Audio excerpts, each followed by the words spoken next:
Good afternoon, everyone. I'm David Lipton from the IMF, and let me welcome you to our session.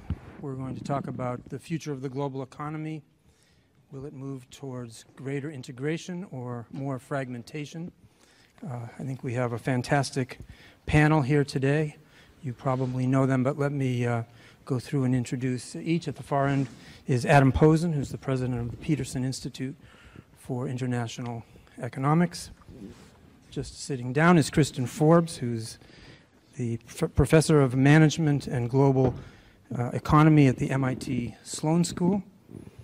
Jay Shambaugh is professor of economics and international affairs at the GW University. And closest to me, Yiping Huang, professor at the National School of Development at Peking University.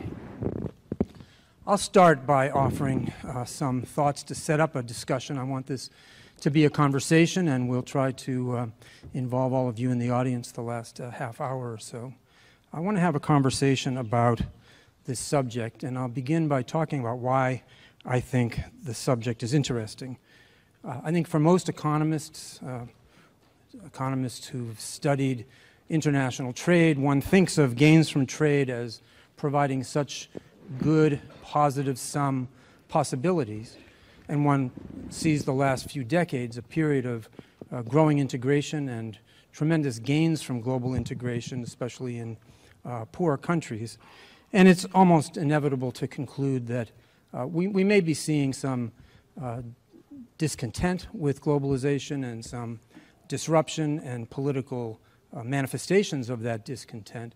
But I think most economists would conclude that the possibilities of positive sum gains and future gains from trade are so significant that probably globalization will simply carry on. And I think that it's really worth asking whether that's true. Now, for us at the IMF, we think that there are still very substantial gains from trade and investment, that many of our poorer member countries really depend on continued trade and integration and the availability of capital and with it technology and management expertise as being the guarantor of their future, their ability to grow more rapidly than advanced economies, to begin or to continue a process of catching up and convergence of living standards. And if there were an interruption of that, I think it would be really quite unfavorable for most of our membership. So we at the IMF are trying to think through how to maintain support for continued globalization and global integration, but how to deal with some of the challenges that have come up. And I think I'll try to say that some of them, I think, are quite important challenges that require a substantive response. I think throughout the conversation today, we will come upon subjects that are, for those of you in the audience who are researchers in this area, good fodder for research. Now, you know, what gives us reason to believe that despite the potential for gains from trade, that integration could be interrupted?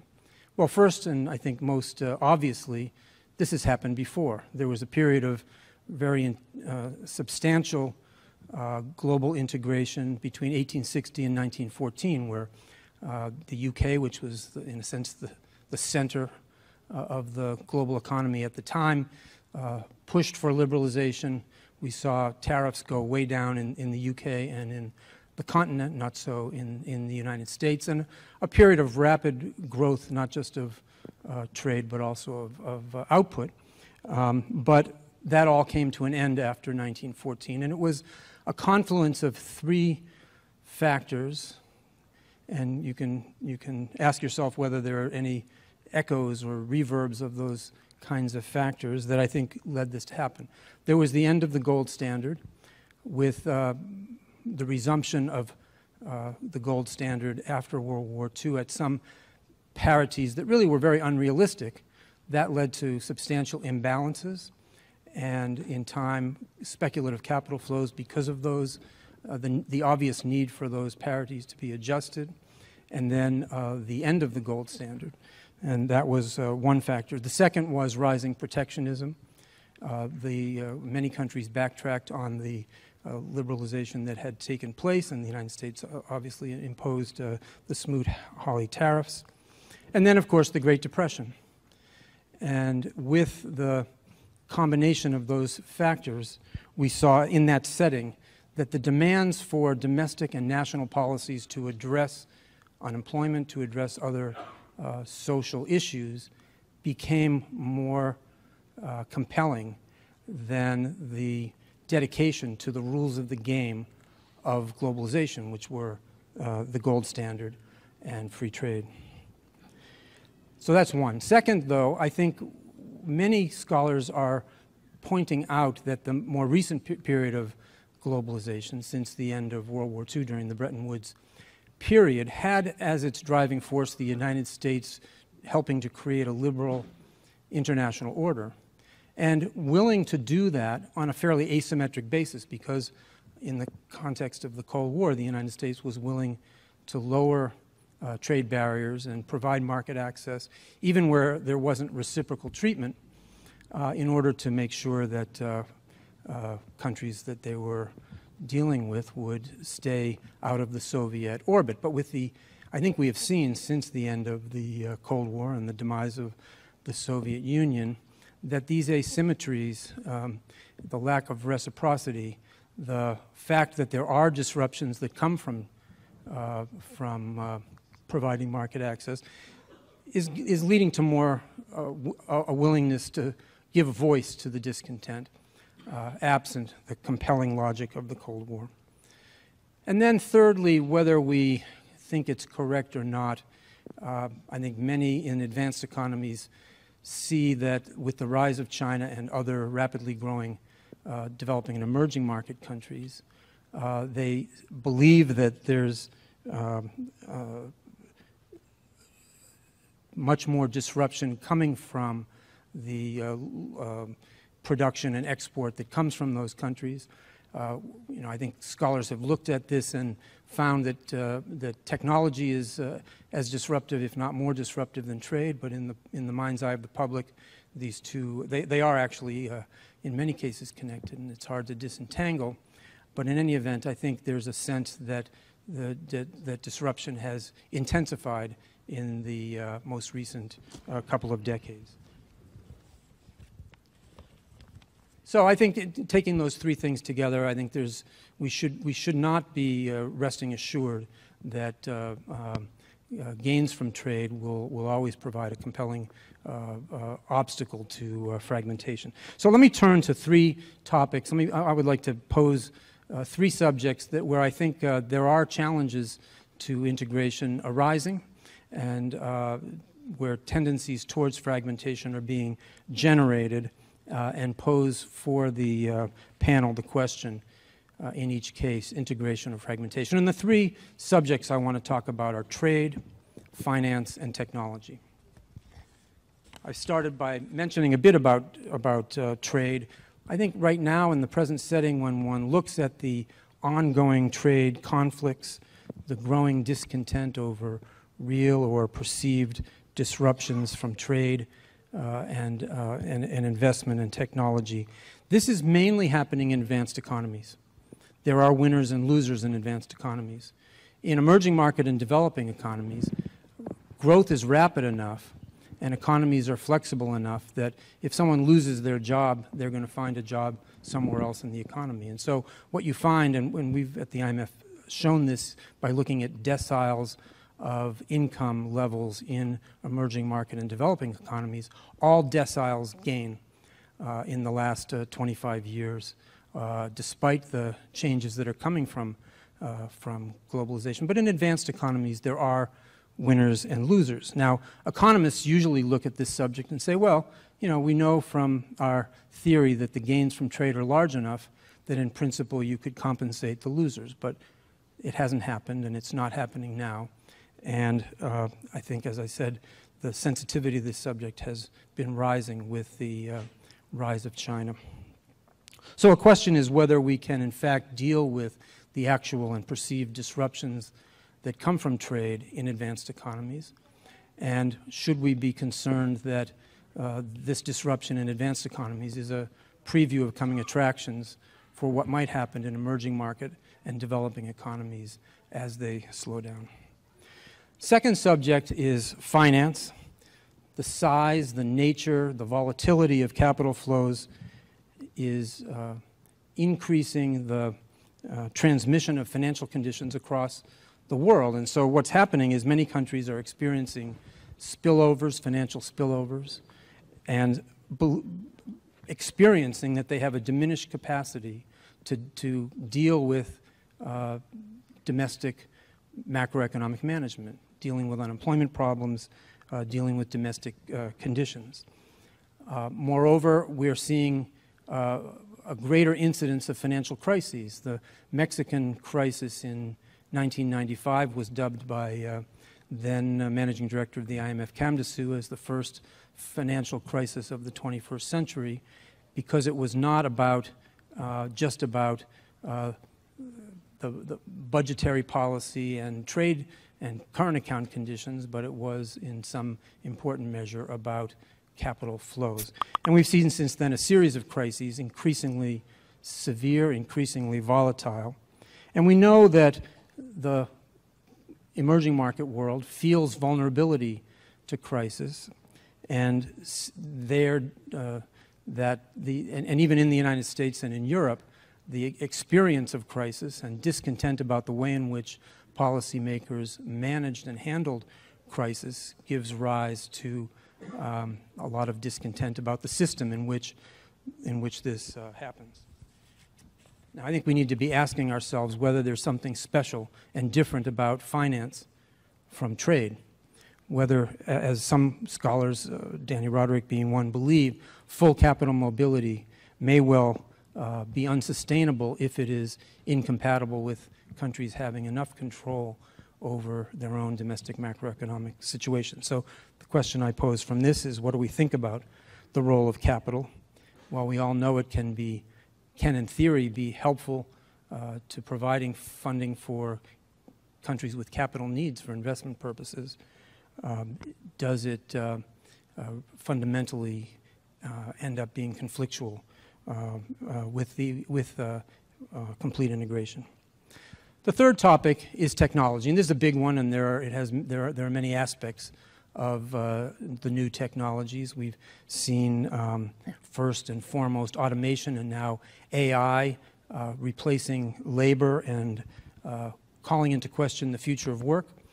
I think there's already and should be even more an active academic look at the question of what's going to happen to the future of work for different categories of workers.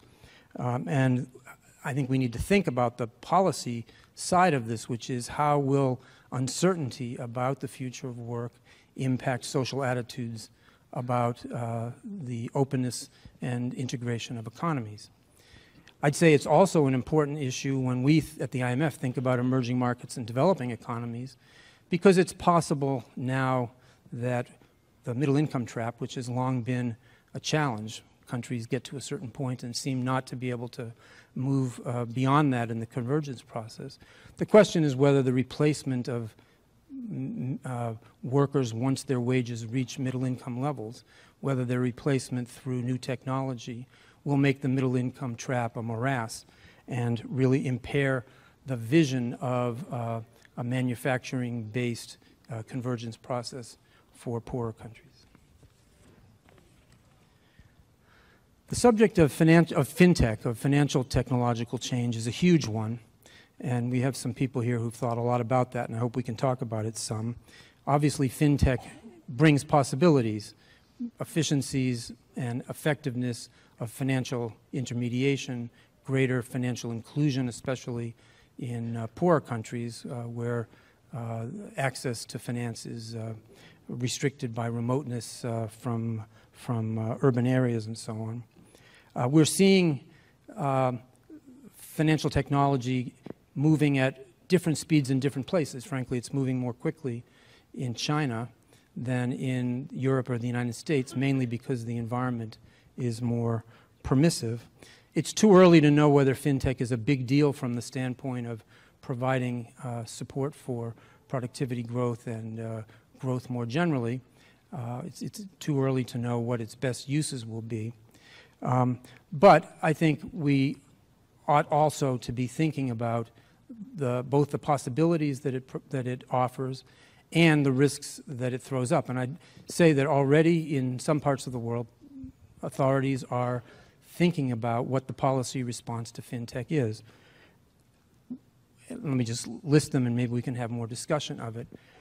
Because new companies that aren't banks are getting into the business of taking deposits and lending and providing insurance services and asset management, being credit rating agencies and providing payment systems. The question of what's the proper perimeter for regulation is coming up. The question of the operational risk to a payment system that now may be in the hands of FinTech companies outside of the more traditional or incumbent financial institutions. The issue of how to control illicit activity, whether money laundering or the financing of terrorism or tax evasion that happens as people take advantage of the anonymity that can exist in FinTech. The vulnerability to cyber attack and the possibility that cyber attack can either steal money or steal data or incapacitate financial systems. And the big question that's frankly more advanced in discussion, policy discussion in Europe than in the United States about data privacy and data ownership. I mention all of this because I think we're going to see different authorities react differently to these risks. And if they choose different approaches in regulation, we may find a segmentation globally that activities that are advancing in one part of the world really may not be able to function or may not be welcome in other parts of the world. For example, the approach to data in Europe is proving to be fairly firm and based on trying to establish private ownership of data. In China, the government is insisting that the big FinTech companies provide all of the data that they acquire, that they provide access to the government. That obviously means that Chinese firms won't be able to operate in Europe, and they surely aren't going to be welcome to operate on that basis in the United States. So I think we ought to be thinking about how the different paths that FinTech takes in different parts of the world may encourage fragmentation. And then lastly on this, the role of the big new internet companies, the big networks, the acquisition of big data.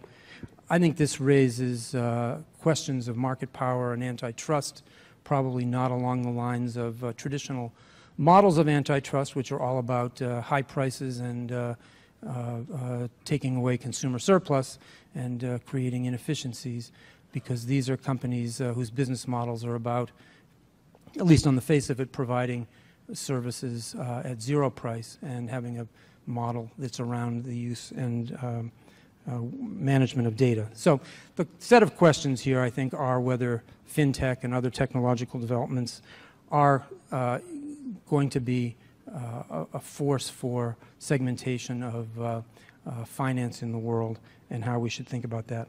So I've said enough, perhaps too much. Let me turn to the panel and give each of them several minutes to say what they might like and reflect on what I've said. But maybe I'll start, Kristin, with you and ask if, just to pose the question, do you think that we ought to be thinking differently about integration of trade and integration of finance, and whether there are a different set of issues in those two areas?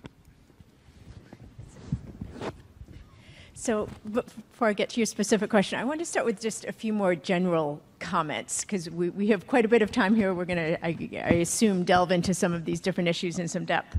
But I just thought it was worth framing the issue a bit, because there really seems to be a disconnect. When you talk to economists, when you talk to people at the IMF, there generally is support for liberalization, integration through trade, maybe some more questions about financial flows, but fairly strong support.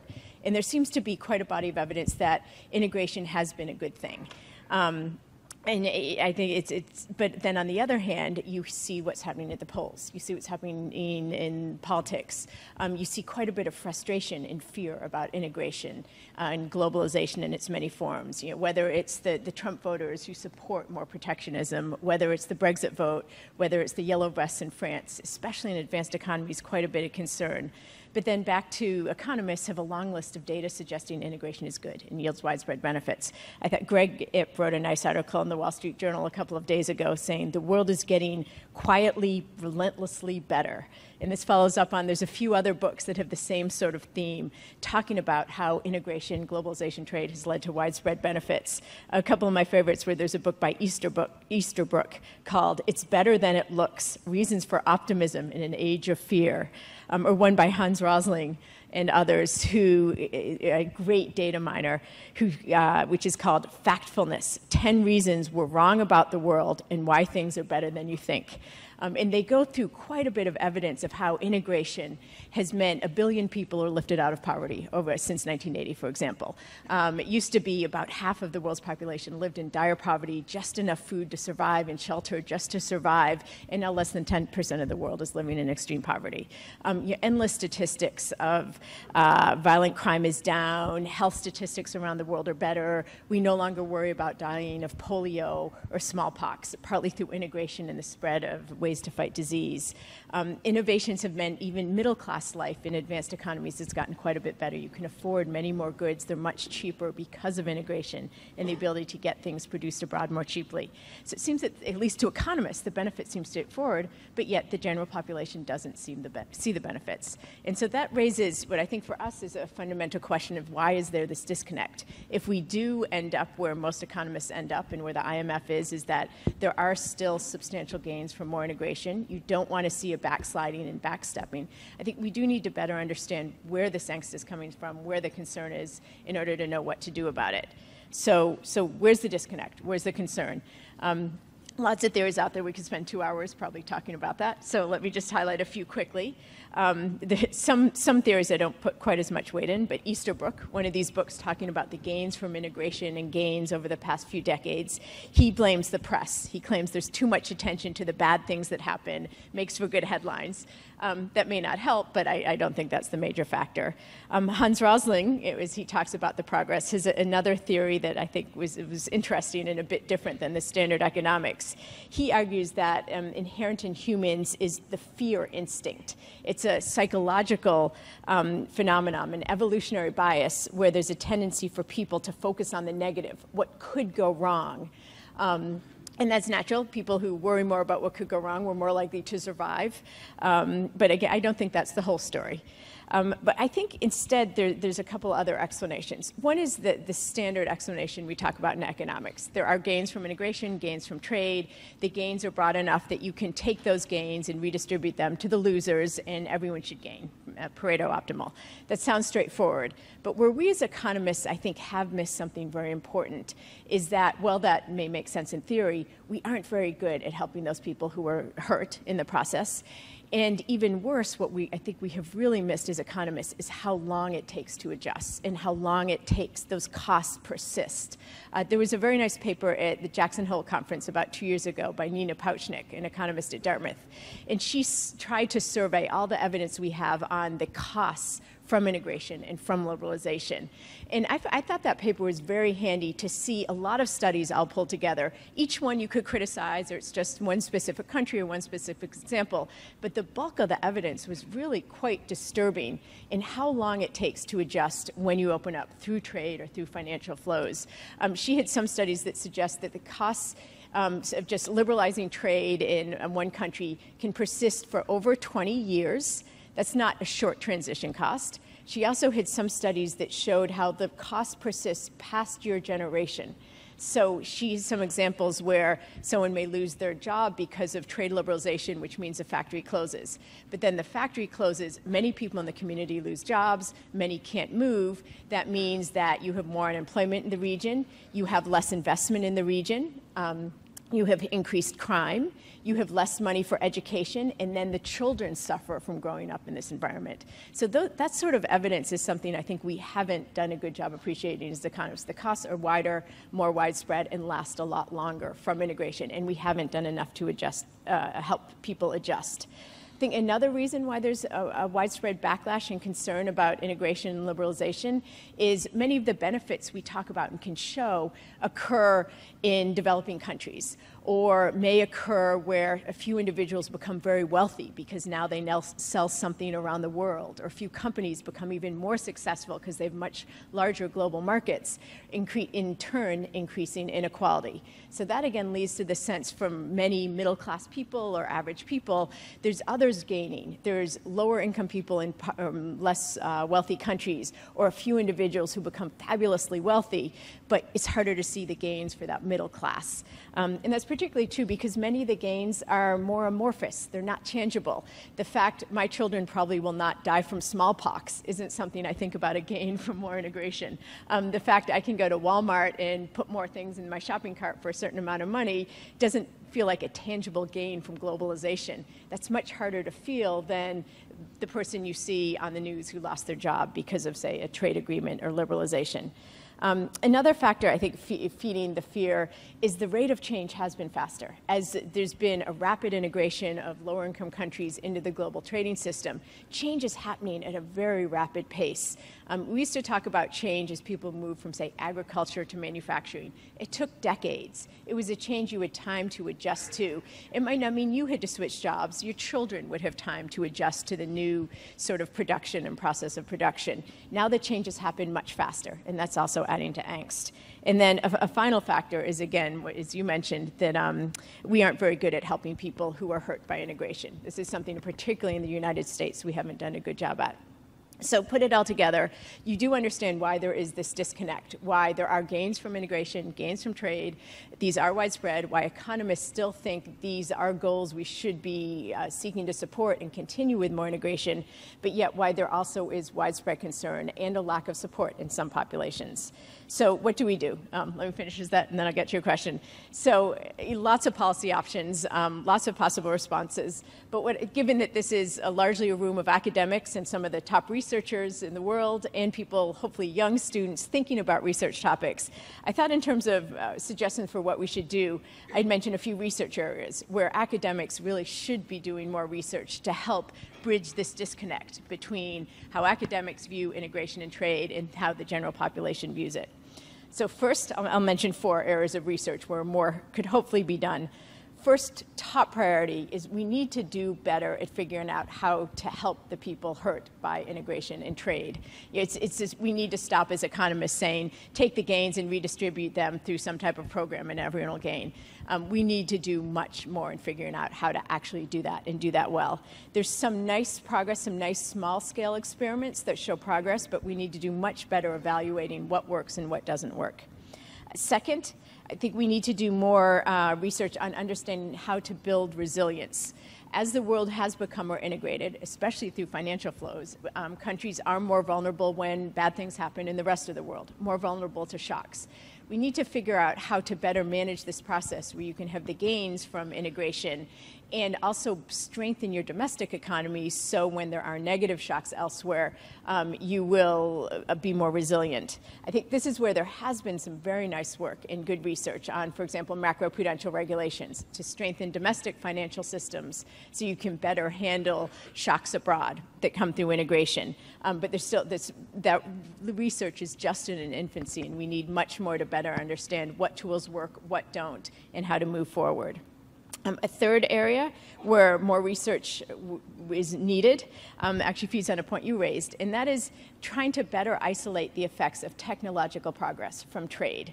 Yeah, that's hard. Technological progress is linked to trade. They both can occur simultaneously, but there seems to be a tendency to blame trade, blame other countries, when in some cases it's just technological progress and its development. And I think if we could do a better job of isolating those effects, that might help. Where some concerns, some of the angst that is happening today is about technological progress, about a transition of jobs, and that's not necessarily from trade and integration, where a lot of the blame goes. It's from technology, and the politics are quite different.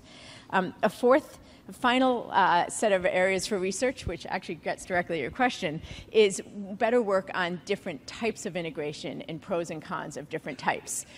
There seems to be a sort of sense out there in some academics and some academic work, trade integration is good, financial liberalization not so much. I think that's a gross simplification that misses a lot. I think even in trade integration, we have quite a bit of good work suggesting knowing how liberalization for manufacturing goods, how that works, how of reductions in tariffs lead to costs and benefits, but we don't have as much work on the benefits from service integration or from other types of trade integration. Now there's many rules and regulations slowing down trade that could also be very impactful. Where should we focus our next set of efforts if you believe integration is good? Maybe shifting less to getting tariffs down from 8 to 5% on certain goods and instead focusing on trade integration through other mechanisms. And then financial liberalization, financial integration. There seems to be more questions on the benefits from that. But I think just as with trade, you need to look at different aspects of it. Certain forms of financial liberalization probably provide less benefits. For example, financial liberalization through banking flows. We saw a huge surge of cross-border banking flows before the 2008 crisis. It's hard to see exactly what benefits those provided for general populations around the world. Banking flows have since contracted dramatically. They're much lower levels than they were in 2008. I'm not sure if that's the right level, though. That's an area where more research could be done. Yes, probably banking flows pre-2008 was too high. Now, I don't know if it's too low, but it would be good to have a better sense of what's the optimal level of financial integration for the benefits to outweigh the costs. Thank you very much. So I'll stop there. We'll get back to you for other chances to talk more about that last subject. Adam, maybe you could pick up on this question of the winners and losers. I mean, we always say that you can compensate losers. In capitalism, though, every shock brings winners and losers, and we don't always try to compensate as a general rule. And so, you know, some more modern thinking has been about how to provide either Social Security or to provide equal opportunity or retraining opportunities. Do you think it's, I mean, I think a lot of this discontent is real and is based on real dislocation and disruption that people experience. How would you go about thinking about the policy, the right kinds of policies to try to sustain integration, knowing that it's bound to lead from time to time to disruption, and disruption can be substantial. Roderick made a back-of-the-envelope calculation that says that to get $1 of gains from trade, you really have to shift about $50 of economic activity from one activity to another. So that's disruptive, whether it's really an economic efficiency loss or just a temporary reallocation required to move people from one activity to another. We can talk about, but the disruptions seem to be really rather substantial. Well, thank you, David, for including me on the panel, and thanks to Ben Bernanke for giving this panel such prominence, this topic at least. I actually am going to try to address what David just raised, but I want to go in a very different direction. I actually think that we're still thinking too much like economists, despite David's warnings and Kristin's warnings, because you're still formulating it in terms of the real costs of the people and the incidence of those costs, and can we mitigate those costs. I think one of the themes that has come out of the research, not just on the 2016 election in the US, but on the responses to globalization and to trade and to migration around the world, is that a lot of the response has nothing to do with economic dislocation, or rather it has to do with relative status of white males. It's not necessarily motivated by actual economic disruption. And we have to recognize that reality. And I know over the last day and a half, throughout the ASSA program, there's been a lot of discussion looking at both our profession and our society, thinking about the issues of women and underrepresented minority populations in our profession. But I think you have to recognize that, unfortunately, it's not just we're not compensating the losers enough. I think you have to recognize that if you look at the voting patterns for Brexit, if you look at the voting patterns in countries that have been very successful in trade, like Germany, that have had persistent surpluses, very unprecedented low levels of unemployment, solid wage growth, they too divide along historic lines having to do with how many less well-educated white males feel that other people are catching up to them. They too divide along lines of xenophobia, and you're more likely to vote and worry about migrants if you've never met a migrant than if you live in a city where there's plenty of migrants. So again, I'm not saying that David or Kristin or any of you are not aware of this, but I think there is this tendency to keep falling back and taking at face value these claims about inequality. And whether you're a classical liberal who focuses on economics or a Danny Roderick type left-wing liberal, and you say, oh, well, you know, we've given too much away to the neoliberals in pursuit of trade, I think you're missing a big part of the picture. A big part of the picture is that we need more, not less disruption, because what's happened over the last 20 years is the excessive privileges and protections of less educated white males are finally getting challenged. The excessive protections of people in rich countries are finally being redistributed to poor countries. And so even if on a political matter we have to respond to this, I don't think we as economists or we as citizens should lose sight of the fact that some of this redistribution is actually in pursuit of justice, and that some of this disruption, even if it is as persistent as Kristin's absolutely right to cite the excellent work by Pavchik and co-authors, even if it's persistent, there is some reason for those people to be forced to move. We cannot have the people always who don't need to move, who don't want to move, who don't want to change, have a veto over society, because some of those changes are liberating as well as efficiency gains. And so I think we've got to stop, and here I'm extrapolating way beyond anything my colleagues said, but we've got to stop having a guilty conscience about the idea that, oh, we didn't do enough to compensate the losers about trade. We've got to have a guilty conscience that we haven't confronted enough the fundamental inequalities in society. And that some people, not they individually, are necessarily responsible for the unfair situation, but just as in the past in the U.S., African Americans, women had to make huge adjustments in terms of mobility, huge adjustments in terms of labor force participation, huge adjustments over the business cycle that white males didn't. It's not unreasonable that white males' amount of disruption goes up now.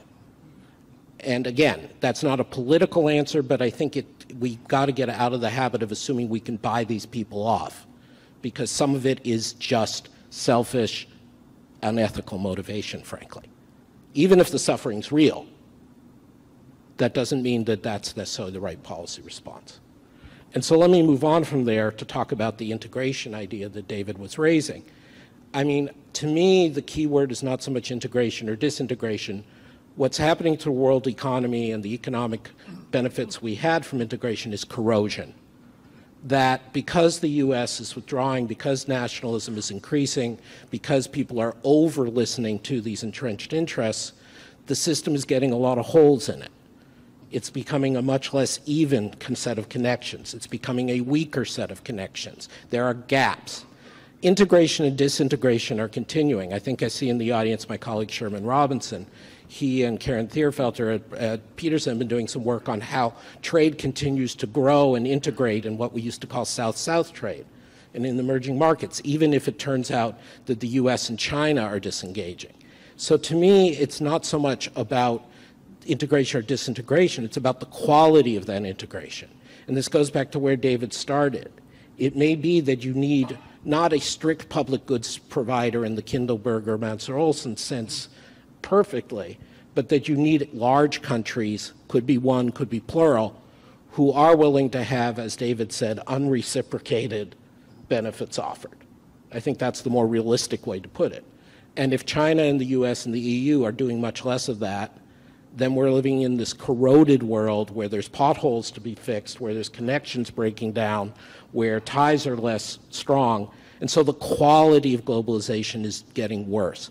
The benefits are eroding. Doesn't mean it's going away, and it doesn't mean there aren't going to be things like CPTPP or trade diversions that lead to further integration. But that's the thing we've got to worry about. And so if we move on to thinking about the three areas David spoke about, in a sense, I view trade as being less vulnerable in the short run than some of these other areas, because the comparative advantage is so strong, because trade has always gone on through the centuries. I was last month in Singapore, and I went to the Asian Civilizations Museum. And there's this incredible exhibit of a ship that went down off Indonesia in the year 900 that had 55,000 mass-produced bowls that were being shipped from China over to India for sale in the year 900. And What happened was at one point around the 1000, some of you know this far better than I, a Chinese ruler said, okay, we're going to stop doing international trade. And that, of course, hurt China, and it was inefficient. But then there's historical evidence. I went on to Vietnam, and in Hoi An there's a museum of how the ceramics trade in Vietnam exploded in the year 1000 and 1100 after the Chinese got out of the business. Even being a little more practical, less cosmic, if we think of the WTO, again, the quality of what it is versus what we'd like it to be may be going down, but the ability of it to function as a set of rules, of norms, of dispute settlement for the countries that wish to participate will continue, even if the U.S. makes a terrible mistake and obstructs it, and even if the U.S. makes a terrible mistake and withdraws. So trade is eroding, is getting less efficient, and in a world of slow productivity growth, that's enormously costly. But it's costly in the long-term growth sense. It's not costly in the short-term trade disruption sense, in my view. When we talk about tech, I think that's a very interesting question. It's not my field.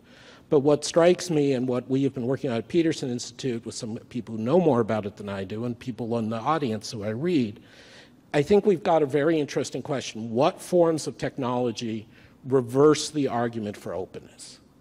Is it a question of network effects and economies of scale and dominant leaders, as David mentioned? Is it a question from the national security front? Are there certain things now that make a big difference to how you think about openness? And this is really showing up in the areas of foreign direct investment, of cross-border services, of technology transfer. I'm sure we'll hear from my friend Yiping about this. This is horribly disruptive. And this is something where there's definitely research to be done because a lot of these global value chains, but also informal knowledge networks, grew up organically. They weren't done through state aid or only broadly encouraged by states. And so we don't really know what the costs are going to be when they unfurl. We don't really know how resilient they'll be. Some of the more obvious trade ones, we already know companies from US and China moving production to Thailand or Vietnam or Mexico to get around potential trade blocks. But the knowledge networks, the skills, the interactions, the deeper investment, and what this does to the level of investment is what I'm concerned about. I wrote about this a couple times in Foreign Affairs over the last year, the idea that the flows of real investment, the quality of assets are going down. That's what I mean by corrosion. I think the general quality of investment is going down, and we have to worry about that. Finally, talk a moment about financial globalization. I'm very much overlapping with Kristin here, so I'm not going to belabor it. I'm probably one step more convinced and less concerned than her that stomping on global capital flows is not going to hurt that much. I'm actually in favor of pretty big, dumb rules on restricting a lot of global capital flows. I'm really heartened that the IMF had gotten much more, I think, realistic about capital controls. I look at the experience of China. I think the way we have to think about it, though, is more generally, again, this idea David raised about unreciprocated differences between large and small states. So we have a G20 agreement on currency manipulation that's actually been pretty good. It was negotiated several years ago. It started in the G7. China, in its own self-interest, Japan, in its own self-interest, have massively changed their currency policies for several years. It's been a win-win for the world, frankly. It's been a win for their people. You got a bunch of small countries, not all of whom are poor. You got the Singapores and the Norways and the Switzerlands and South Koreas who are still engaging in a lot of currency manipulation. My colleagues Joe Gagnon and Fred Bergson are a little more on a jihad about this than I am. But the fact is, you know, I'm willing to cut a lot of slack for some small economies even if they're rich because it doesn't necessarily, they have to cope with the world somehow. I'm not so sure I'm willing to cut a lot of slack for South Korea, which isn't exactly a small economy anymore. So maybe part of the way forward, which is a very pragmatic way forward, which we've already sort of started to see in this area, is distinguishing between the G20 or some other group of economies who have certain responsibilities in financial flows and others who don't because they're small and they have to cope with this. And again, a shout out to Kristin. She's been doing good work along with many others, including especially at the fund, on macroprudential policy. And there again, I've been an advocate since I was at Bank of England for a decade now, that you really have to stomp down on real estate lending, on cross-border bank lending. And that should be encouraged. And again, like with trade, that's not an international thing. But the final thing I would say, and I know David cares about this deeply, but he didn't mention up front, I think the single most important thing we've got to do is work together on international tax for multinational companies. This is, as the BIS has started showing, as well as a number of other academic scholars, this is no longer just it's not nice or it's big numbers in terms of money. It's actually big in terms of global capital flows. It's big also in terms of political legitimacy. And finally, we need to get back to the BEPS argument. We need to get back to some form. I defer to others with more expertise. But to me, getting some forms of minimum corporate tax standards, getting some forms of force against tax evasion, getting the minimum standards for having enough resources fiscally to prevent the kinds of recessions that David was talking about, and invest in the kinds of adjustments that Kristin was talking about, this is actually the most pressing issue in international coordination, in my view. Thank you, Adam, and thank you for raising the tax issue. I'd like to come back to that in the second round. I think there are a set of questions about harmonization of approaches and what that means for national discretion. Yiping, let me turn to you. Adam spoke a lot about the political, the reasons why in the United States we're seeing the developments that we are. Maybe you could talk a bit about China. President Xi came to Davos 2 years ago and proclaimed support for globalization. I think there's a question about what China is willing to do to sustain globalization. There are obviously around the world many who complain about some Chinese practices, even some of the terms on which China entered the WTO. I presume that both for China and the developing countries that China seems to represent, continuation of globalization over a long period is required for the kind of progress that you've had and to continue and for others to have that. So maybe you could say a few words about that. Well, I think the bottom line is China has been the, one of the main beneficiaries from globalization during the last 3-4 decades. So it's pretty clear that it is in China's best interest to continue with that process. But I think one of the complications is that China adopts this so-called dual-track liberalization approach. We never had this so-called shock therapy approach. When we started the reform about 40 years ago, what we decided was continue with some of the SOEs, the state planning system, but open up for free market and for private enterprises to play greater roles. That approach worked quite well, and for one simple reason. Some of us economists think the best way of transition is just shut down all the SOEs and start all the private sectors. The problem is market mechanism will take a lot of time to develop. So that's why dual-track approach worked much better, and over time you gain both economic stability, but also improvement in efficiency. And over time, what you find is the proportion of the market forces and the proportion of the private sector become much, much bigger. And you look at the Chinese economy today compared to 40 years ago, you certainly find it's much, much more market-oriented. The problem, I think, a part of the issue we're seeing is there is also a legacy issue from the old state planning system. It's kind of difficult to get rid of it completely, although your original idea might be over time the state sector would be absorbed by the market forces and would become insignificant. But that has not happened. So interpretation of the success story in China actually is very different for different people. Some people feel that well, the reason why China has been successful, it's exactly because we adopted free market system. Others might say, well, because the government played a wise role, and that is the reason to be the success. So we have a lot of debate in China, and I think that is to some extent also reflected on the issue of globalization. what roles the government should play going forward. Not just to open up our economy, but how to, for instance, adopt what kind of industrial policy to support industrial upgrading. This is what we're facing now. So there is one major challenge I think we're facing today. What should be the proper, appropriate next step reform for China? Should we move much more aggressively toward a free market system, or should we actually be much more careful and retain some of the older regime? But I like to maybe use the financial sector as an example just to highlight this issue. The reason why this is complicated. The two questions you mentioned, the one is the financial liberalization, and the other is the FinTech, financial innovation. I think the Chinese experience offers some very interesting examples. For instance, we're talking about globalization.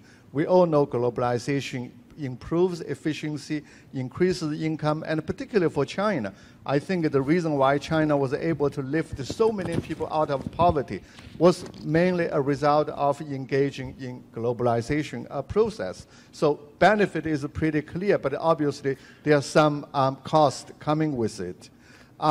One issue obviously is income inequality, unemployment, and so on. It's probably more complicated in the financial sector. The same story, I think, if you open up the financial sector, you improve efficiency, but at the same time, you probably would increase volatility. So I've been working on financial reform and liberalization in China. When we look at the financial repression, and you all know, I'm sure, we construct an index called the Financial Repression Index for China and other something like 130 countries around the world using World Bank data. In 2015, China ranked number 14 among that 130 countries, which means the degree of financial repression is very serious in China. If you look at the traditional theory, you would argue, well, that is very bad and it would hurt the Chinese economy. Obviously, because repressive financial policies would certainly create discrimination, reduce efficiency, and discourage financial development. But if you combine this one set of repressive financial policy with the actual performance of the Chinese economy during the last 40 years, I would argue that financial repression didn't stop China from making the economic miracle. We looked at the impact, and we did some empirical analysis, and we looked at the potential impact of financial repression, and we thought we found two potential impacts. The one impact was negative one. That is what I mentioned already. But the second reason why China still created an economic miracle was because repressive financial policies made two contributions at least. Number one was converting savings into investment very effectively, even though there might be some efficiency losses in the process, but it was a very effective process. Number two, it supported financial stability. At the height of the Asian financial crisis in 1997, the average non-performing loan ratio in the Chinese banking sector was above 30%. But there was no bank run, there was no bank failure, and the government took time to resolve the non-performing loan problems and restructure the banking sector. Today, if you look at the four gigantic Chinese banks, they always ranked among the top 5 globally. I'm not saying they're already that competitive, but they survived and they continue to support Chinese growth.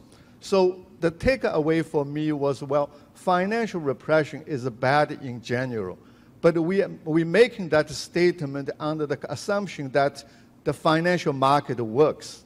If the financial market functions efficiently and effectively, then intervention would be bad. But I think you would all agree, in a country like China, where the market system is still underdeveloped, some kind of intervention might actually be useful, and that's what happened, I think. But that cannot continue. You look at the Chinese economy today, we're actually seeing new problems, and one of the key challenges was, in the past, we just rely on the banks to provide the lending to support extensive expansion of the manufacturing industry. Today, we are facing this so-called middle income trap challenge, and we need innovation and need industrial upgrading. That's why the old system no longer works. And that was exactly the reason why we needed to move up. So my approach, looking at some of the policy issues, I think we always should think of cost and benefit at the same time. When you make a decision about what is the best policy, I think the best approach is to combine both. If the benefit exceeds the cost, then that's the right way to go. Otherwise, we should be careful. And that is also applicable to the issue of financial integration. I think we're talking about the financial opening in China today a lot, but personally, I would support a lot more opening of the financial service industry, and I certainly would be a bit more cautious on opening of the short-term cross-border capital flows. The same story you can look at the FinTech industry you mentioned earlier. The reason why FinTech industry developed very rapidly in China, and one possible reason was, as David mentioned, more permissive regulatory policies, and that's why they were allowed to grow more rapidly. But I think there is one very important also reason, that is the repressive financial policies did create discrimination against the SMEs and the low-income households. So there was a very large body of potential customers did not receive any good financial services. That's why when FinTech industries grow, they were embraced immediately by almost everybody. And FinTech did a very good job in servicing the SMEs, for instance, using number one, big data analysis, and number two, the mobile terminal. I just give you one example. I visited one of the experiments of the Grameen Bank from Bangladesh, and that's a very well-known good bank from Bangladesh. They hired 13 people in one place and worked for 1 year with the financial support from a local bank.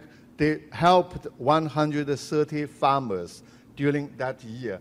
It was really admirable efforts by these employees, and I visited them a number of times, and I really respect them. But the small problem I had was China had like many millions of farmers need help, and that kind of help in terms of size was very limited.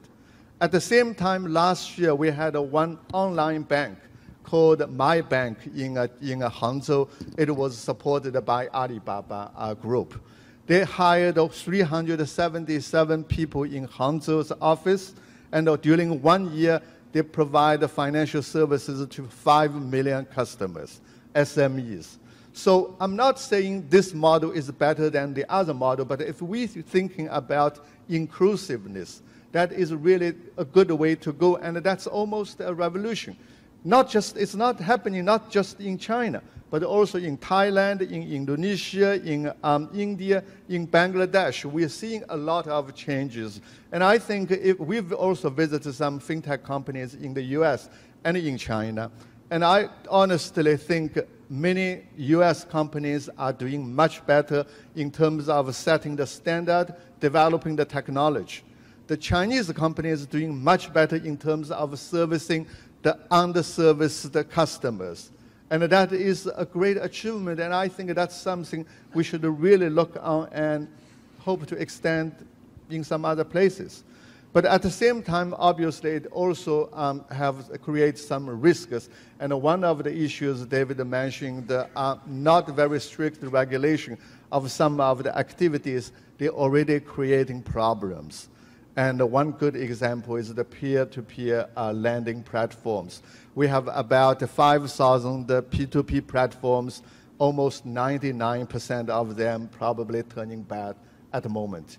And one of the main reasons was for about 7-8 years, there was no regulation at all, and I think that needs to be corrected. So financial innovation is good, and we need to encourage, but the regulation is necessary. Yiping, thank you. Jay, let me turn to you, and we've heard some comments about the U.S. and some comments about China. Maybe you could talk, I don't want to invite partisan discussion, but maybe you could talk a bit about the trade conflict that we have seen and how you see this playing out. I'm interested in the question, you know, there's these negotiations ongoing between the U.S. and China.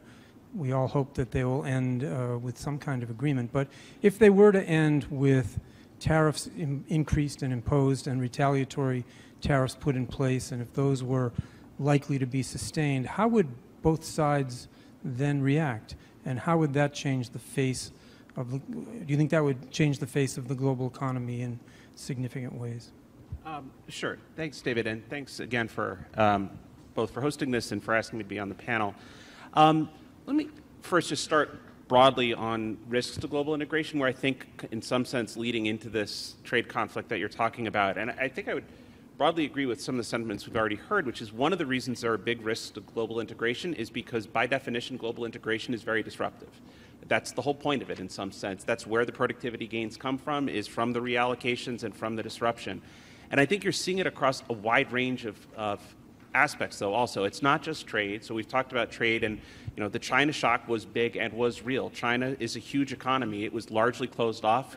Integrating into the global economy was going to be a massive shock to the rest of the world, no matter how it was carried out. Whether it was carried out the best way or not, it was hugely disruptive to certain segments of the population in other countries. Similarly, financial integration carries with it huge risks, in part just because I think it was Stan Fisher who said a long time ago that the global financial order is never going to be any more stable than all the local financial systems. And if the local financial systems aren't well regulated, then you're going to have these periodic crises. And as Kristin mentioned, the more globally integrated you are, then those crises in one place are going to have spillovers to everyone else. But I also think the kind of the backlash against global integration, I would agree with Adam that in part it's not just coming from trade, not just coming from finance, it's very much coming from immigration as well.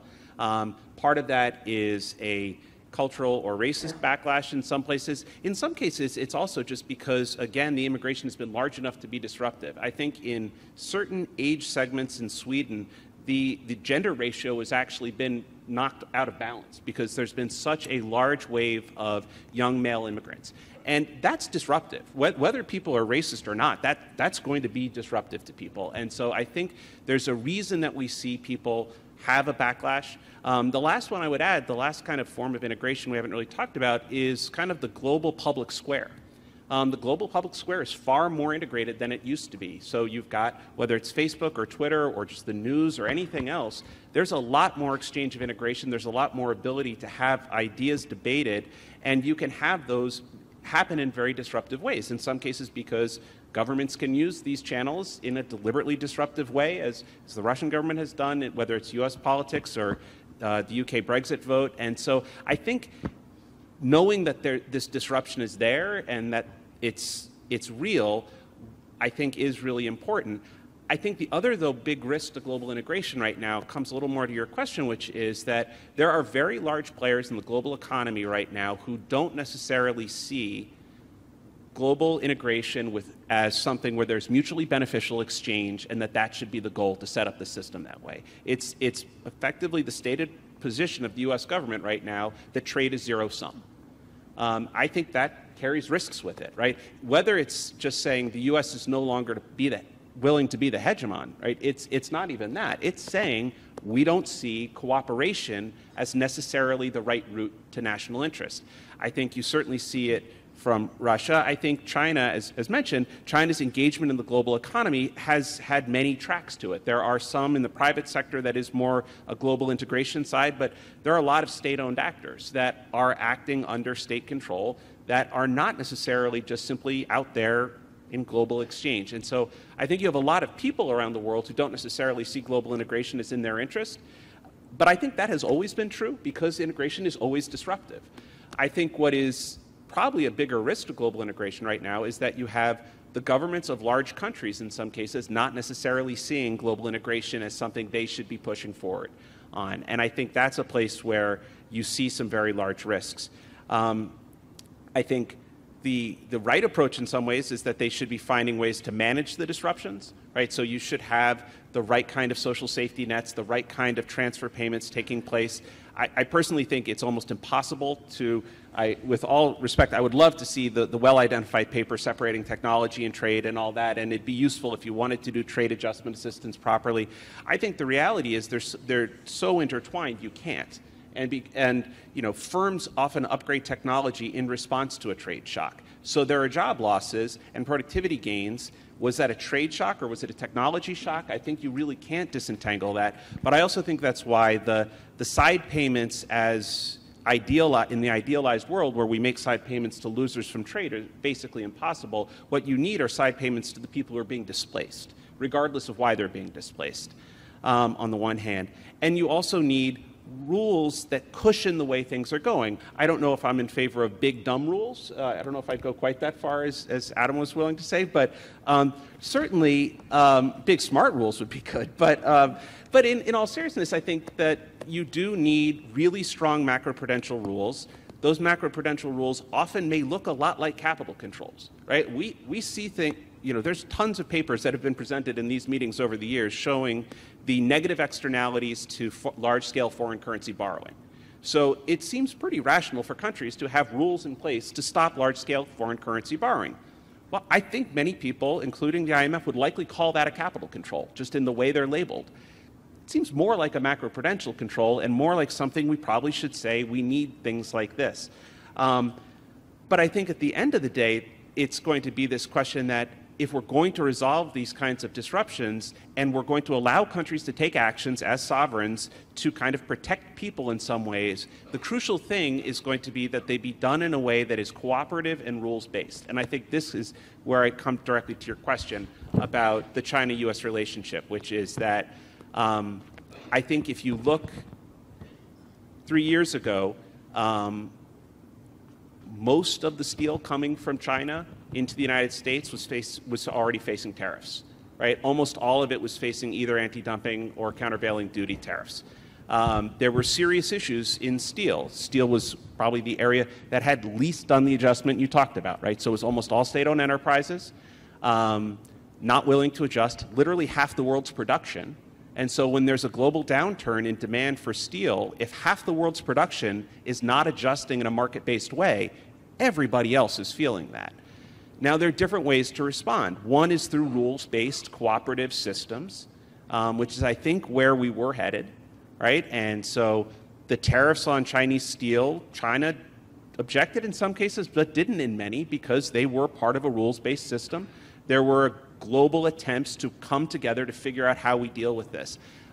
I think that we're always going to face disruptions like this. We're always going to have issues like this. It's in particular challenging when there are big state-owned enterprises in the middle of it because they're not necessarily facing market forces. But I think you then flash forward more recently, and we're not in a world of global rules. We're not in a world of mutually beneficial exchange is assumed as an underlying good thing. And so I think the reality is you could have a very extensive trade war. I think you could have a longer term situation because it's not clear to me that either side is really willing to blink on the things the other side feels they need. And it could be very disruptive to these global supply chains that have built up organically, that were not things that were just put in place by governments, but built up in their own way. And this is, I think, the last point I'll just make, which is that global integration is disruptive in both directions. It's disruptive when you're increasing integration. It's disruptive when you unwind integration, right? Because in both cases, you're talking about reallocation. That Danny Roderick reallocation, when you shut off trade, it's just as disruptive. The difference is you're not doing it in a pro-productivity way. You're doing it in an anti-productivity way. And so then you're doubling up the losses. And so I think that's the real concern. That's a good point. Adam, you alluded to the question of whether foreign investment may be restricted because of the technology that's embedded in the investments. And we know that in the U.S., the approvals of Chinese investments are considered for national security issues. I've been puzzling over whether this is really a broader question, and it comes a bit to what Jay was just saying. You know, we're headed towards a world where we have the Internet of Things. Everything's going to be connected to the Internet all the time. Already, if you're fortunate enough to be driving a BMW, your car is communicating with BMW all the time so that BMW can figure out how good you are at fuel economy and can make sure that the car is operating efficiently. But someday, everything, the lights, the windows, everything's going to be on the Internet to monitor whether the Marquis Marriott is, adjusting the temperature and the light and the curtains properly. Doesn't this then mean that all trade has to be thought of in terms of the security of the goods that we're buying? And isn't there a chance that you end up with trade that is just as unacceptable as investment if goods coming in may well not just be transmitting information about the management of the heat in the building, but what's being said?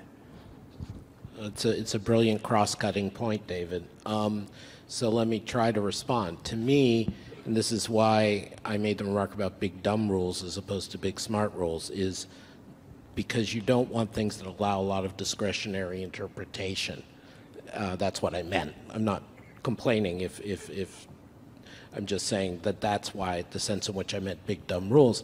And so what your cross-cutting question does, David, is I think it reveals that it's not investment per se and it's not trade per se. It's got to be worked the other orthogonally. It's got to be there are certain technologies and kinds of connections you're worried about, and those are the things that need to be regulated.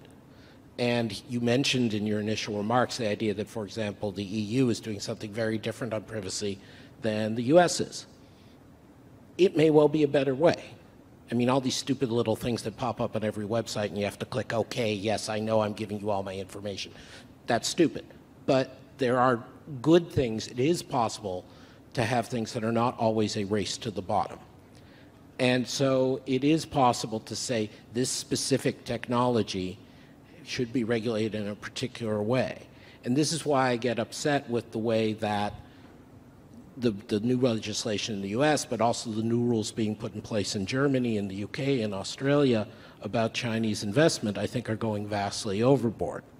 Because there are certain specific technologies I can say either are very dangerous because I don't want the Chinese state to have that access, or are very dangerous inherently because they're intrusive, but it's not the investment or the trade itself. And I don't think I'm actually putting up a straw man. I think it's analogous to in financial regulation. You can regulate by type of institution, by bank or non-bank, versus regulating by activity.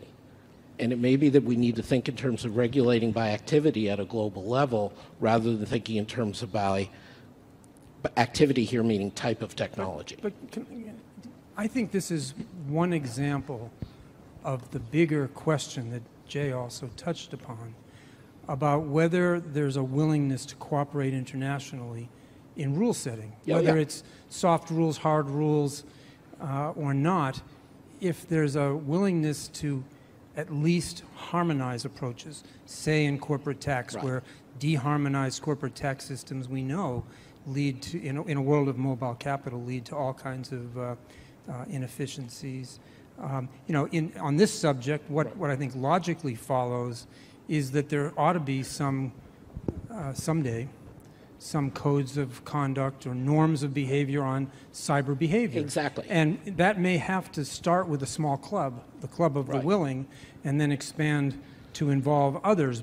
And the trade, investment, and even participation in the internet may end up having to be reconfigured to fit whatever the size of that club is. But right now, it's hard. I mean, the world just decided, the G20 just decided in Buenos Aires to reform the WTO after a number of years of talking about it. What that will mean and whether it will come to pass, we can have a conversation. I'd actually be interested in any of your views about what that ought to mean. But if we can't agree on something as basic as the rules of the WTO, if the environment for cooperation doesn't permit that, how are we going to handle some of these newer, more complex issues like FinTech, like antitrust, like dealing with David, cyber risks? So first, let me stipulate where Jay ended up on that and where you're going with that.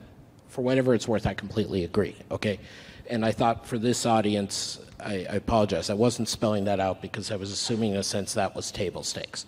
When I speak about things being corroded, the ideologies of people like the Trump administration, but not just the Trump administration, are the acid.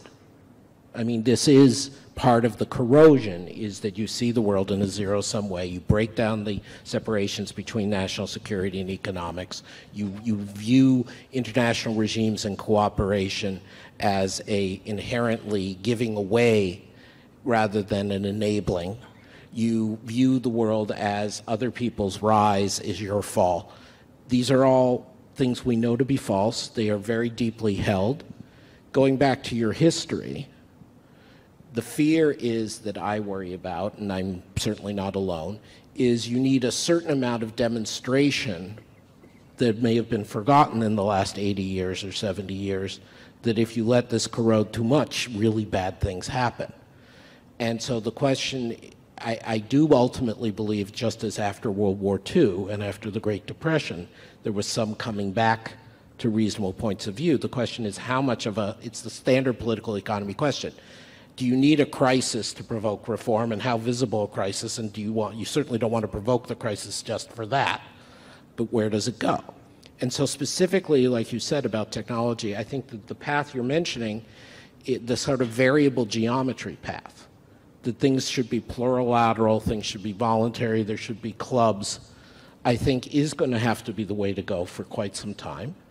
And I can't remember if it was while you were in the Obama administration or after you went to the fund, but for example, there seemed to be some progress towards essentially a arms-controlled deterrence discussion between the US and China, and even a little bit US and Russia, that there are certain things you don't cyber attack on us, we don't cyber attack on you, let's agree we're not going to try to screw with each other's power grid or each other's nuclear plants or whatever. It seems to me even hard-headed realists, so-called, should want to do that. And so that's what this community and people like you should try. Thank you. Jay, did you have a follow-up comment? Yeah, I guess I would just say, I think it is, I would end up a little bit where Adam was at one point, which is saying that one of the big disadvantages of coming at the world in a zero-sum way in a more consistent manner is, and especially in a transactional view where you're willing to link anything to anything, is then when you have legitimate concerns, that especially ones that revolve around security, where you can't always explain what your legitimate concerns are, right? It becomes very hard to show the world that you are not acting in an unfair zero-sum manner. You can't say, no, trust me this time.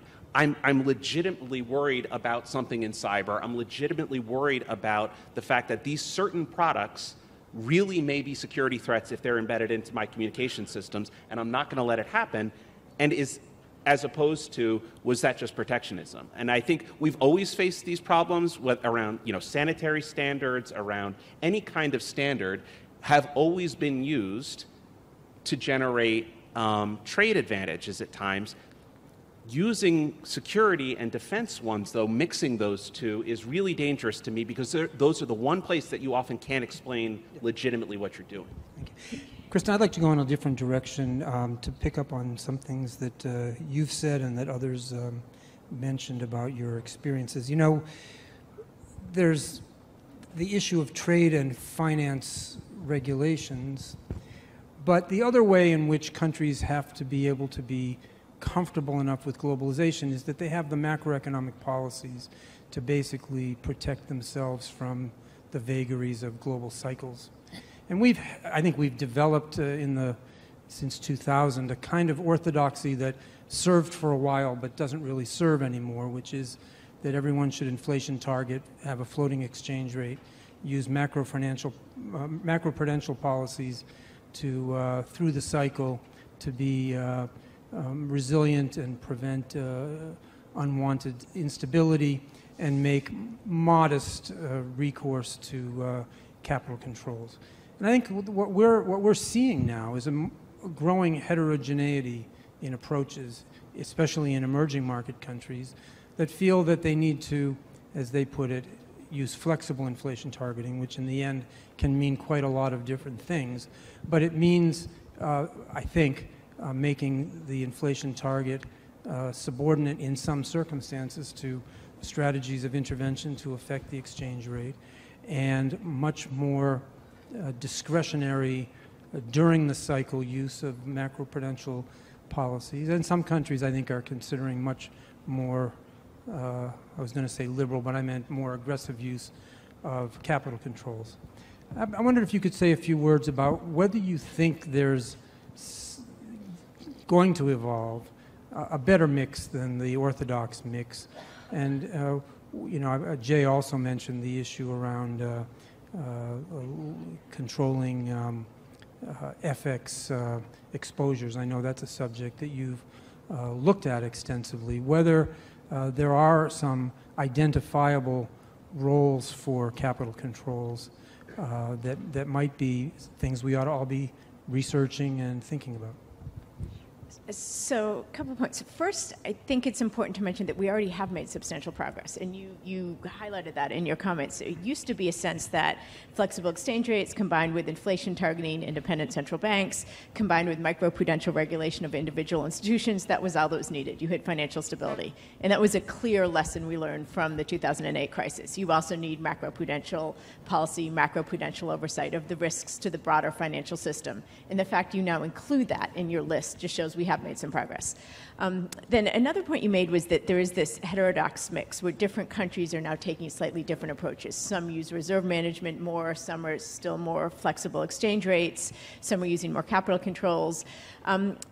Can we get towards more sort of generic approaches?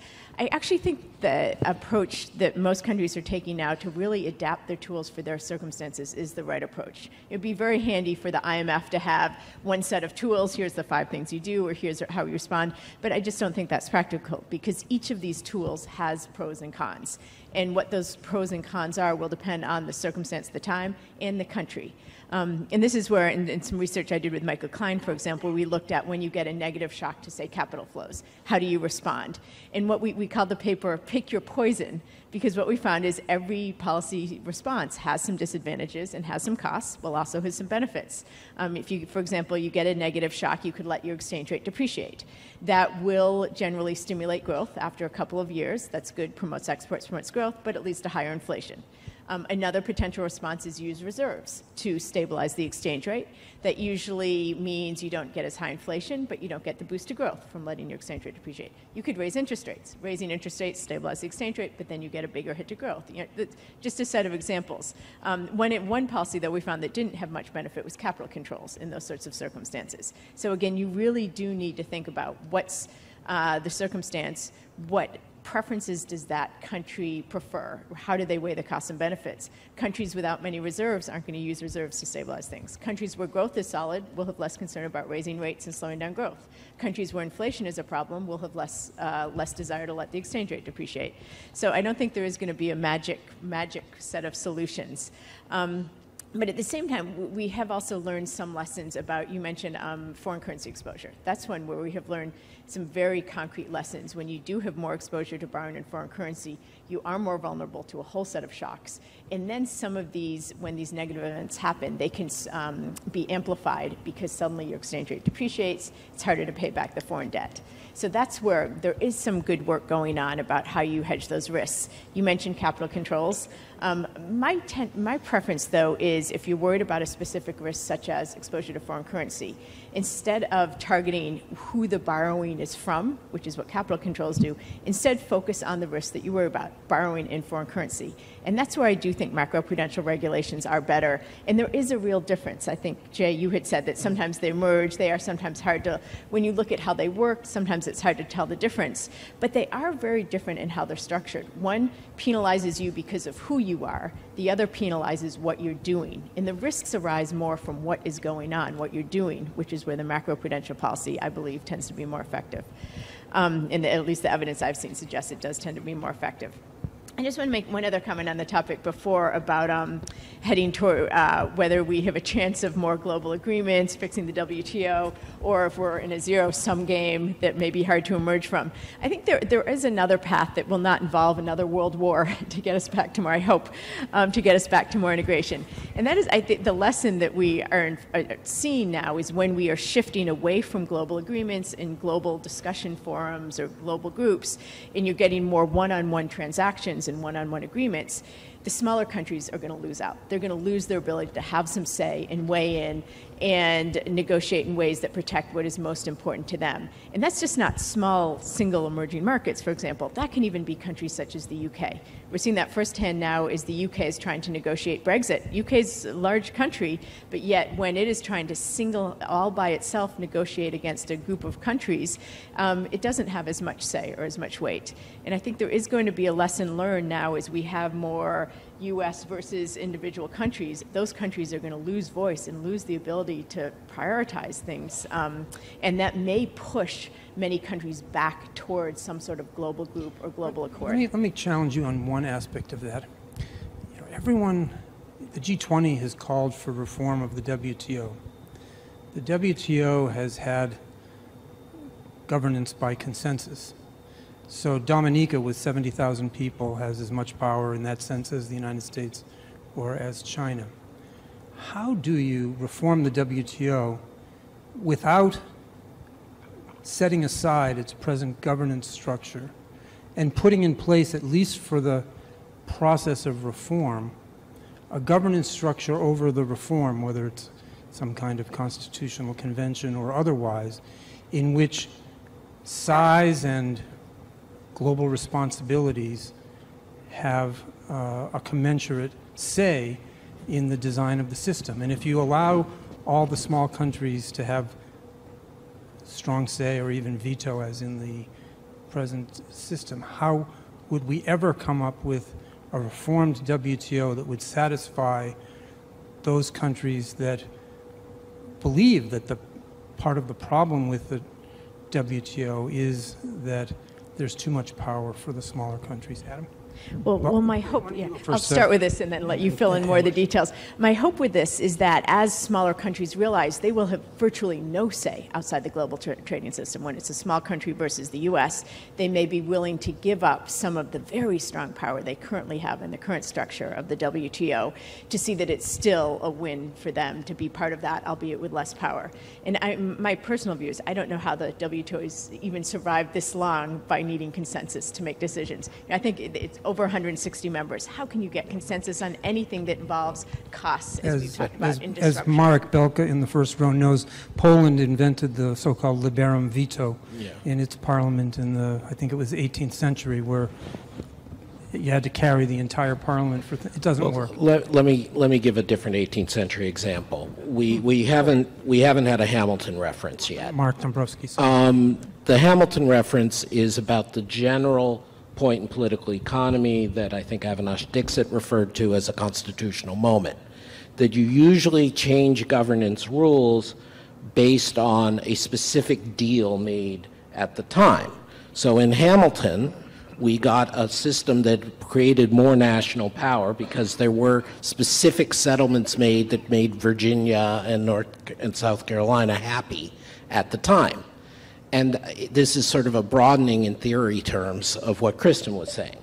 One can imagine that the US and China and the EU offer something good in terms of assuring the preferences, say, for poor countries, or of keeping the two-tier system except with China on the rich side of the tier, or something good in terms of a new compact in terms of technology transfer balanced with IPR, which would be things that a lot of countries would want in on. But if you're making that package good enough, they move to something more like what the IMF and the World Bank are governed with some kind of shareholder system. Again, I just want to emphasize the idea of what Kristin and you and everybody saying about the WTO not working. That's why multilateral trade rounds don't work. That doesn't mean the WTO can't work providing an awful lot of other functions, but that's why we never finished the multilateral trade rounds. So following up on your Hamilton example, we need a Broadway musical about the WTO? I think our distinguished Kennedy Center honoree is looking for a new project. Okay, so, you know, instead of Hamilton, we can have Keynes, the musical. Yiping, let me turn to you last, and then we'll go to the audience for questions. The role of China in this has come up a number of times, and Adam asked earlier whether there would be some other country that would be, in a sense, generous and provide asymmetric support for the rest of the world. some people look at the Belt and Road Initiative as China attempting to promote exports and gain mercantilist influence abroad. Others view it, and China puts it forward, as something it's doing to help complete global integration with physical infrastructure, where right now, there's been statutory integration, but not connections. Certainly, China's taking a much more active role in promoting development, and I wonder if you could say a few things about the extent to which you see China as becoming more active as a global leader. Well, I think there is genuine motivation for proposing the Belt and Road Initiative. On the one hand, China has come to a new stage of development. Just relying on exports to the advanced economies probably not sufficient. And that's why China is willing to expand, explore some new frontiers and new economic collaborators. But at the same time, I think China was also thinking about playing some roles, as you mentioned, contributing to the international economic governance, including helping to build some infrastructure in a developing world. I think these are some good motivations China want to contribute. But there are some real problems, and one of the main problems is apparently it's the first time China wants to step up, play a global role independently. And so some of the, I think the ways it promoted the program and the way it coordinates the problem, you see lots of problems. And that's why we are also in the learning process. So my take is, I think in the longer term, this Belt and Road Initiative would still play an important role in complementing, supplementing the existing international system. But we do have a lot of things to learn and to adapt it. And I hope the international community would also adapt and help China to do it in the right way.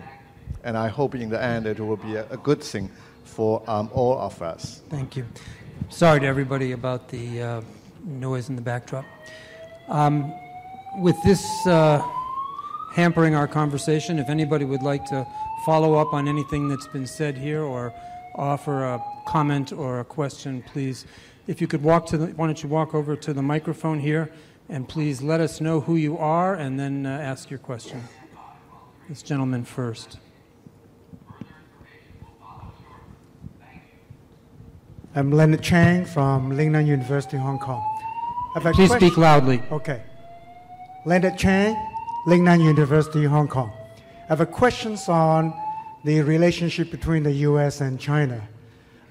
There was some speculation that the U.S., instead of withdrawing from the world trading system, its real strategic intention is to isolate China, including some of the clauses contained in the U.S., Mexico, Canada trade agreement. And that is any of these countries, if they were to reach a free trade agreement with any non-market economy, and China is classified as non-market economy for the time being, then the U.S. has the freedom to withdraw from that existing free trade agreement. So some interpret this as one way to deny China reaching agreement with other countries, free trade agreement, because the U.S. is in an overwhelming power.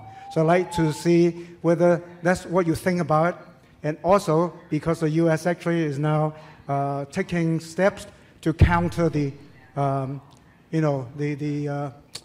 initiative. Yeah, thank you. The Belt and Road Initiative. Thank you. Let's take a few questions and then we'll come back to the panel. Thank you. Good afternoon, Carlos Urbizo from Honduras in Central America. I'd like to know what you think about President Trump's protectionism, if that is the crisis that someone alluded to that the world might need to make adjustments and change the system as it has worked in the past few years. And what is the possibility that Europe may come up with a system that does not depend so much on the United States and sanctions that are placed on them for doing business with other countries? Thank you very much. We have two U.S. politics questions that I don't want to have a partisan discussion, but if people would like to comment from a policy standpoint about these subjects, I'd be grateful. Adam? I've been on record on this, so let me try. On the China issue, it is a simple fact that there is President Trump on some days and Ambassador Lighthizer and Dr. Navarro every day view their policy as in part to isolate China. I think this is mistaken, but that is the policy, and it's pretty clearly stated by certain people in the U.S. government. I think they will eventually either be replaced or will get back to the more sensible policy, which is to make deals on trade which say you have to meet certain standards to continue to engage with the U.S., which was the original open regionalism approach to the TPP, and that de facto, frankly, excludes China on a conditional basis, on an economically conditional basis. But there's no question that the U.S. is trying to do that, or rather, let me say the current U.S. government is trying to do that. I think we should, again, it goes very similar to what Jay was saying earlier about if you do things for nationalist, nasty, protectionist reasons, people don't believe you when there's a real reason.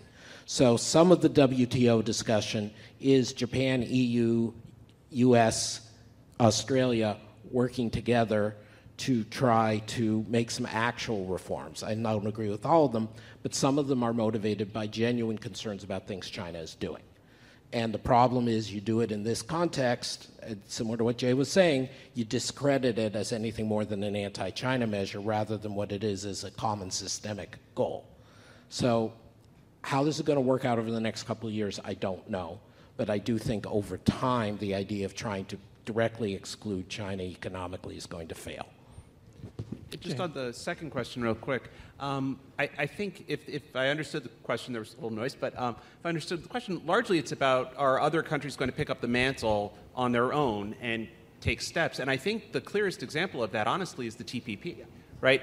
There was a pretty good assumption by many people that when the U.S. was going to pull out, that TPP was such a carefully constructed house of cards that everybody needed every market access from everyone else to come to a deal, that if you took a large country out, it didn't even matter who it was, but taking one large country out, the whole thing was done, and the other countries went ahead with it. Now, whether they went ahead with it because they assumed at some point the U.S. is back in, and they left the door wide open in the way they constructed it, that's possible. But I think it is an example that other countries, where they see it in their interest, are willing to try to take up that leadership here. Now, in this case, it was easier because it had already been negotiated. It's not like they had to come to a new agreement, but it is an example of things not falling apart without that leadership. Just a quick word on the U.S.-China trade friction. I myself am probably not as pessimistic as some of my colleagues. I think there might be some room for negotiation and close a deal, whether it's a full deal or it's just a partial deal. But also on the other point, I think if you look at what is happening in China, surprisingly or ironically, this trade negotiation is already generating some positive changes in Chinese reform policies. So I think it's not entirely a negative development. Yes, please. Yes. Thanks a lot for a very interesting discussion, although the disruption in the back sort of makes a joke of discussion on disruption in general. I was thinking that we talked a lot about sort of whether we need to slow down disruption, be it the financial market disruption or be it the disruption in the economy coming from differences in terms of prices, which moves up and down and throws people in and out of jobs. And I was wondering in relation to both these issues of whether we could move the frontier in terms of what we can handle in terms of disruption. I was thinking that, take the financial sector as an example. The better capitalized, the more liquid, the better it's capable of handling disruptions. Take the labor market, the better educated we get people, the more they're capable of shifting around. And whether that dimension could go into the discussion of, instead of having this trade-off between accepting that prices hit immediately and things have to change and financial flows had to be slowed down, whether we could work one way or the other on the robustness towards disruptions, being in the labor market, being in the financial sector. Thank you. Thank you. Next questioner. Hi, my name is Lulu. I'm from, I work at a machine learning company in the Bay Area. So I have a question about the role of government in driving some of the technology development, because the U.S. seems to be taking a more passive approach than certain countries like China, Singapore, for example, in helping laying out the infrastructure that are needed for some of the development and also policy. So in the face of increasing global competition, do you have any comments on how, if this approach, the current approach that U.S. government has, if it still makes sense? Thank you. I'll start with the first question on resilience. I think it is good news. We have made progress in building more resilient financial systems that should make countries less vulnerable to shocks, to contagion, things like that. So then an interesting happens, can we do the same for labor markets? How do you make labor markets more resilient? The obvious answer would be a stronger economy. Stronger economy, lower unemployment should mean it's easier to find other jobs. But that's where there is some puzzle today. Unemployment is at record lows in some, or at least 30, 40-year lows in many advanced economies. It's easier to get a job now in many advanced economies than it has been in years, and yet you still have this frustration and this anxiety and this concern. So that's just, I don't think it's as easy in labor markets, especially when you're talking about things like moving families, moving out of communities. That is unfortunately part of the adjustment, which an economist would suggest would help, but that's much harder when it's on a personal level than when it means, say, shifting financial flows between banks. Can I say one quick thing on the resilience, which is just, I agree, we have actually taken important steps, and one way you see it is, in some sense, the dog that didn't bark during the crisis was a massive wave of bankruptcies of governments across the emerging market. Right? You didn't see it, and you didn't see it for one reason, which is that they were not as leveraged in foreign currency as they used to be. And so work I've done with Philip Lane and Augustin Bentrix, we've looked at valuation losses from exchange rates, and we replayed the exchange rate changes in 2008 against the exposures countries had in 94. They would have been dead. But instead, by 2007, 2008, they were less leveraged in foreign currency, and there were fewer losses in that way. So I think there are ways we've seen positive steps. Can I pick up very briefly on the lady's question about government support for technology and moving forward?